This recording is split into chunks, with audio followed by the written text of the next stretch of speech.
Je suis à Barcelone, dans une rue presque banale. Rien au premier regard ne laisse vraiment deviner ce qui se cache ici. Et pourtant, derrière cette façade assez sobre, se trouve le Palau Güell, l'une des premières grandes œuvres de Antoni Gaudí. La façade ne cherche pas à impressionner, elle reste discrète. Mais très vite, mon regard est attiré par ces grandes portes en fer forgé. Elles sont larges, profondes, presque imposantes. Elles avaient une fonction très concrète. Laisser entrer les calèches directement dans la maison. Dès l'entrée, une salle bas de plafond, un peu sombre, l'espace est restreint. C'est ici qu'étaient les écuries. J'essaie d'imaginer le lieu à l'époque. Les chevaux, les allées et venues, le bruit et peut-être même les odeurs. On est loin de l'image d'un palais, et pourtant, c'est là que commence la visite. Puis je monte. Et le contraste est immédiat.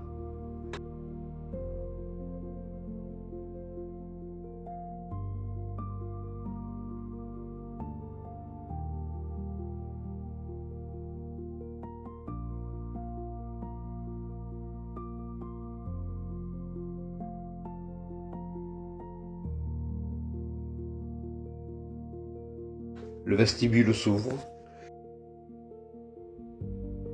Les volumes prennent de l'ampleur. La lumière circule différemment.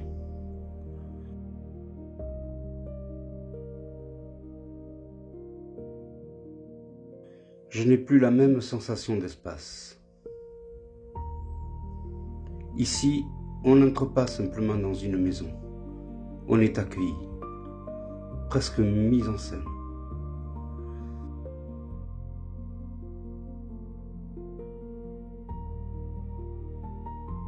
Un peu plus loin, je découvre une autre entrée qui permet d'accéder directement à l'étage supérieur. Comme si les parcours avaient été pensés à l'avance, organisés selon les usages.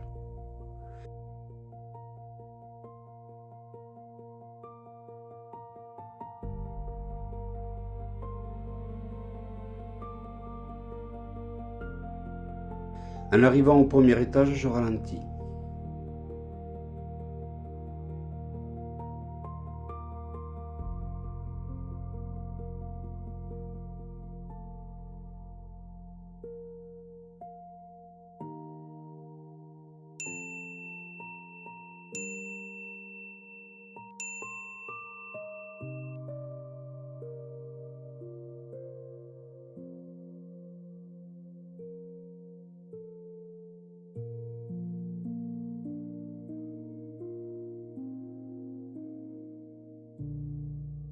Les pièces s'enchaînent, mais aucune ne donne l'impression de se répéter.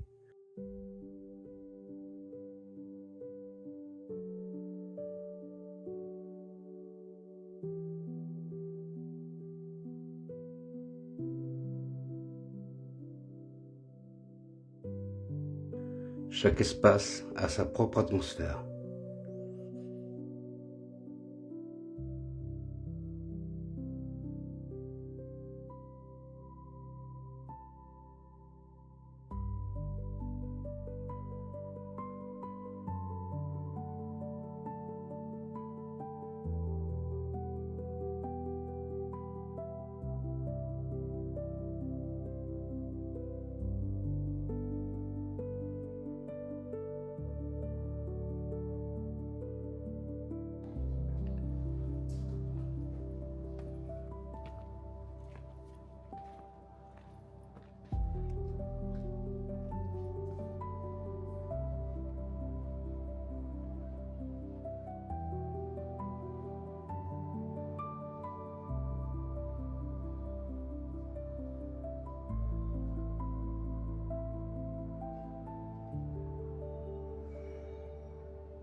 Il y a cette salle de billard ouverte vers l'extérieur.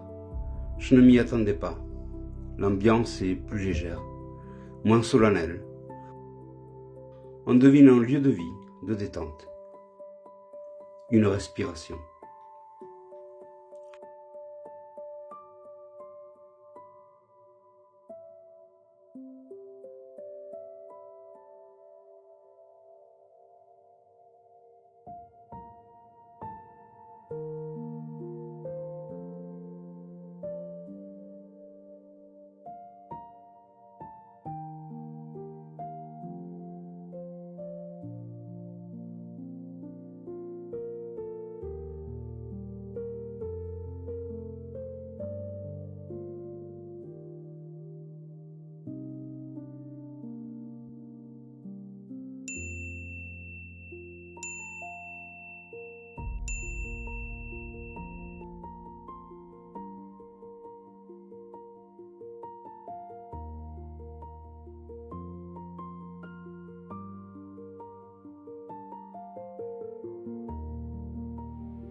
Et j'arrive dans la salle aux grandes portes dorées. Elle s'impose immédiatement. Les volumes montent, la lumière accroche les matières. Il y a quelque chose de plus affirmé ici, presque spectaculaire, mais sans excès. Je prends le temps de regarder.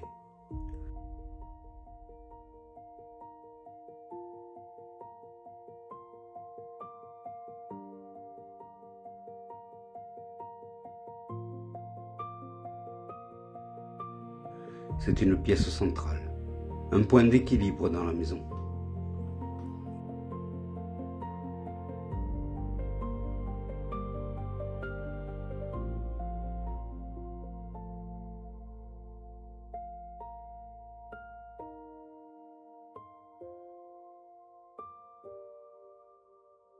Depuis cet espace, on accède aux parties plus privées. Et ce qui me frappe, ce n'est pas seulement le soin apporté aux grandes salles, mais c'est la continuité dans les détails. Les portes et les poignées, les volumes, les plafonds, tout semble parler le même langage.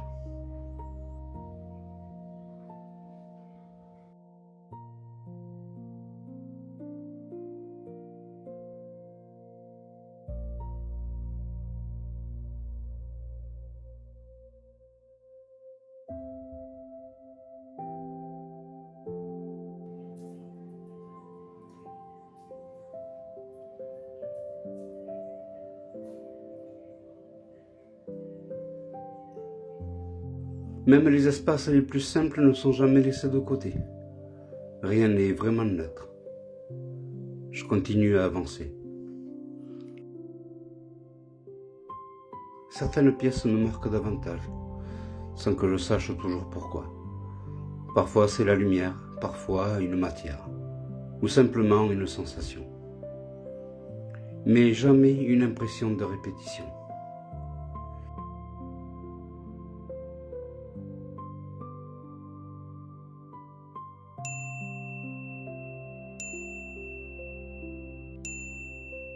À l'étage supérieur, l'atmosphère change encore.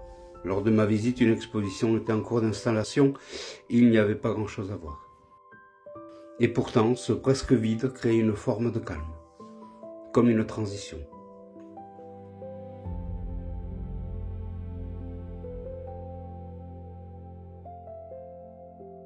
Puis arrive le moment que j'attendais, le toit.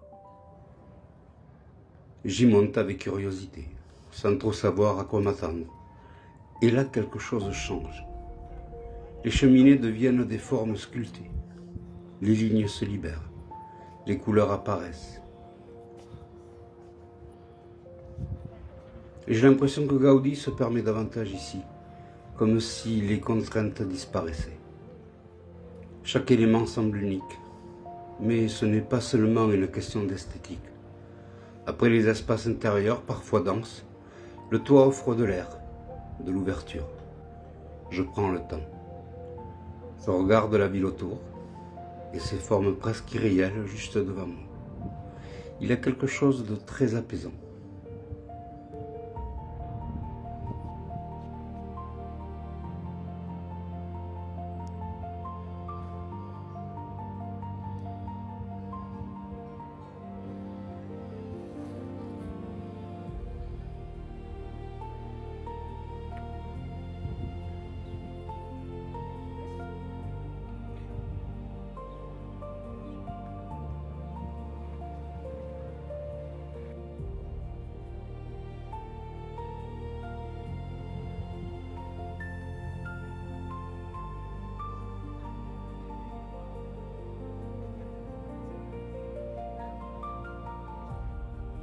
La visite se termine, et en sortant, il me reste une impression assez simple.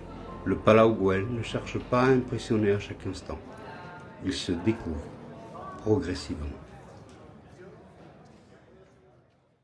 N'hésitez pas de mettre en commentaire vos avis et vos suggestions. N'oubliez pas non plus de vous abonner et d'activer la cloche bleue. Vous pouvez également jeter un coup d'œil sur mon site de voyage, vous avez l'adresse sur la bannière de la chaîne. A bientôt pour de nouvelles aventures.